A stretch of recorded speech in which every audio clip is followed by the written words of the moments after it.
रात के करीब 3 बजे थे, बाहर अभी भी अंधेरा था, तेज़ बारिश होकर हटी थी, ठंड काफ़ी थी। सोचा काश कहीं से एक कप चाय मिल जाती। थर्मस चेक की तो रात की चाय खत्म हो चुकी थी। मैंने जाकर चेक किया तो हॉस्पिटल की मेन कैंटीन अभी भी बंद थी। थोड़ी दूर पर वहाँ का टी काउंटर भी बंद था। मैं वार्ड में वापस जाने ही वाला था कि याद आया कि हॉस्पिटल के मेन गेट के बाहर मैंने अक्सर कुछ टी स्टॉल्स देखे थे, पर उनके भी उस समय खुले होने की उम्मीद कम ही थी। सोचा इतनी ठंड में रात के 3 बजे कौन सड़क पर चाय बनाएगा? कौन पीने वाला होगा? मैं चलकर हॉस्पिटल से बाहर आया तो मेरा अंदेशा ठीक निकला। कोई चाय बेचने वाला नहीं था। मैं थोड़ा मायूस होकर वापस मुड़ने लगा तो अचानक कुछ दूरी पर दाईं तरफ एक हलचल देखी। तभी मुझे कम से कम 10-12 लोग दिखाई दिए, हाथ में गिलास पकड़े हुए, जिसमें से धुआं निकल रहा था।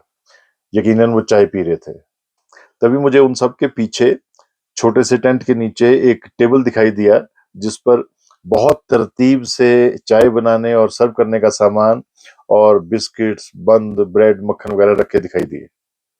देखते ही मेरे चेहरे पर स्माइल आ गई। मैं वहां गया, एक कप चाय ली। पहला ही घूंट स्वर्ग का घूंट था। चाय में अदरक कूट कर डाला हुआ था। It was very refreshing.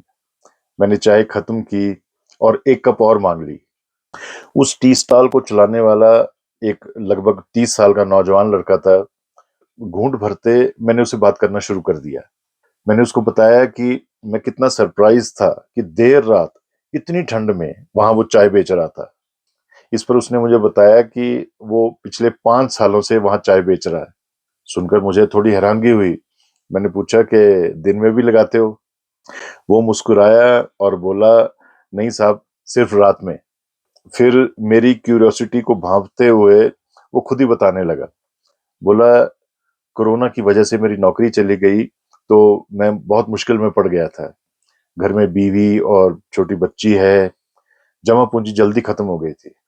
उसके बाद कहीं नौकरी मिली नहीं, कारोबार के लिए पैसा था नहीं।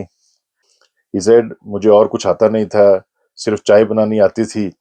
सो एक पतीली, कुछ कप, एक स्टोव वगैरह लेकर मैं हॉस्पिटल के बाहर आ गया चाय बेचने, ये सोचकर कि यहाँ बहुत से लोग आते हैं हर रोज। पर ही सेड दिन में यहाँ कई टी स्टॉल लगे होते हैं। उन लोगों ने मुझे यहाँ चाय बेचने नहीं दी। पहले दिन का दूध वेस्ट चला गया। नुकसान से शुरुआत हुई।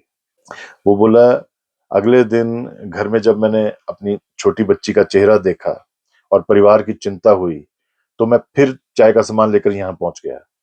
उस दिन फिर सबने मुझे वहां चाय बनाने बेचने नहीं दी, पर ही सेड मैं घर नहीं लौटा, वहीं बैठा रहा।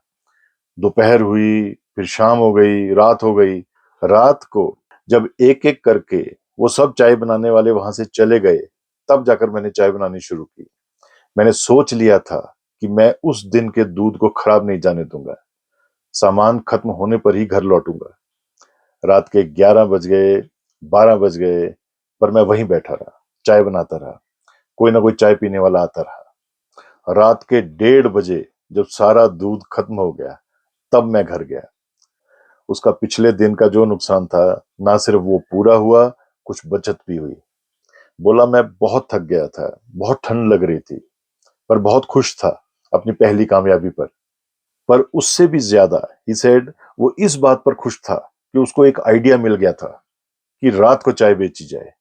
उस समय कोई और बेचने वाला होता नहीं और ठंड और नींद की वजह से चाय पीने वाले भी बहुत आ जाते हैं। उसके बाद उसने रात को ही आना शुरू कर दिया। हर रात करीब 9 बजे आता और अगले दिन सुबह 6 बजे लौट जाता। वो बोला, 5 साल से मेरी एक रूटीन बन गई है कि मैं रात को यहाँ आता हूँ और दिन में सोता हूँ, पर मेरी किस्मत जाग गई है। और ये बोलते बोलते उसकी आंखों में एक गजब की चमक आ गई।